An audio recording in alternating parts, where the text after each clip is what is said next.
આપ જે દ્રશ્યો જોઈ રહ્યા છો તે લિંબાયત વિસ્તારના કમરુનગર ખાતેના છે, જેમાં નાના બાળકો ફસાયા હતા.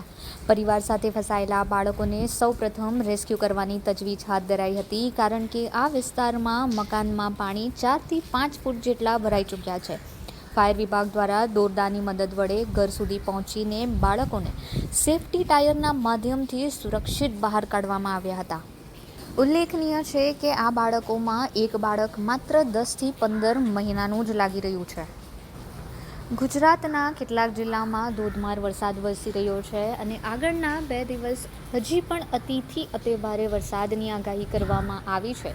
ત્યારે ખાડીપુરથી અસરગ્રસ્ત લિંબાયત વિસ્તારમાં મીઠી ખાડીને કારણે પરિસ્થિતિ કફોડી જોવા મળી હતી, જ્યાં ફાયર વિભાગ દ્વારા બાળકોનું દિલધડક રેસ્ક્યુ કરવામાં આવ્યું છે. સુરત શહેર સહિત ઉપરવાસમાં સતત ચોથા દિવસથી વરસાદ ખાબકી રહ્યો છે, જેના પગલે લિંબાયત મીઠી ખાડી વિસ્તારમાં સ્થિતિ વણસી રહી છે. ગતરોજ સુરત પોલીસ દ્વારા અને રાત્રિમાં સુરત મ્યુનિસિપલ કોર્પોરેશનના ફાયર વિભાગના કર્મચારીઓ દ્વારા પેટ્રોલિંગ તથા અપીલ કરાયા બાદ આજે સોસાયટીમાં પાણી ધસી જતા અંદાજે 5 જેટલા બાળકો ફસાઈ ગયા હતા, જેનું રેસ્ક્યુ ફાયર વિભાગની ટીમ દ્વારા કરવામાં આવ્યું હતું.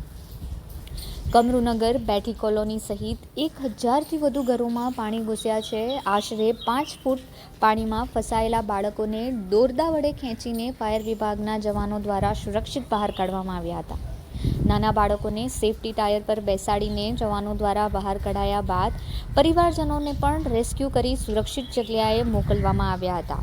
લિંબાયત વિસ્તારમાં સુરત પોલીસ દ્વારા લોકોને ગતરોજ ઘરની બહાર ન નીકળવાની અપીલ કરાઈ હતી, તો બીજી તરફ રાત્રિ દરમિયાન ફાયરના વિભાગના કર્મચારીઓ દ્વારા લોકોને ઘરે ઘરે પૂછીને જો ફસાયા હોય તો ઊંચાણવાળા સ્થળે ખસેડવાની ધરી પણ આપવામાં આવી હતી.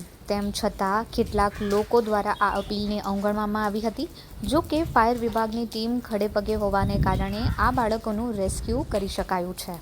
સુરત શહેરના અનેક વિસ્તારોમાં કેડસમાં પાણી ભરાતા લોકોને ભારે હાલાકીનો સામનો કરવો પડી રહ્યો છે. શહેરમાંથી પસાર થતી 5 ખાડીઓ ભયજનક સપાટીએ છે. ખાડીનું લેવલ વધી જતાં ગટરના પાણી બેક મારી રહ્યા છે. આ ગટરિયા પૂરને કારણે આવી પરિસ્થિતિમાં બાળકોનું રેસ્ક્યુ કરવું અત્યંત જરૂરી હતું, જે ફાયર વિભાગના જવાનો દ્વારા કરવામાં આવ્યું છે. કમરુનગર ખાતે રેસ્ક્યુ કરાયેલા નાના બાળકો પરિવાર સાથે ફસાયા હતા, જ્યાં બાળકોને સૌપ્રથમ રેસ્ક્યુ કરવાની તજવીજ હાથ ધરાઈ હતી, કારણ કે આ વિસ્તારમાં મકાનમાં 4 થી 5 ફૂટ જેટલા પાણી અંદાજે ભરાઈ ચૂક્યા છે અને ફાયર વિભાગ દ્વારા દોરડાની મદદ વડે ઘર સુધી પહોંચીને બાળકોને સેફટી ટાયર પર બેસાડી જવાનોના માધ્યમથી સુરક્ષિત બહાર કાઢવામાં આવ્યા હતા.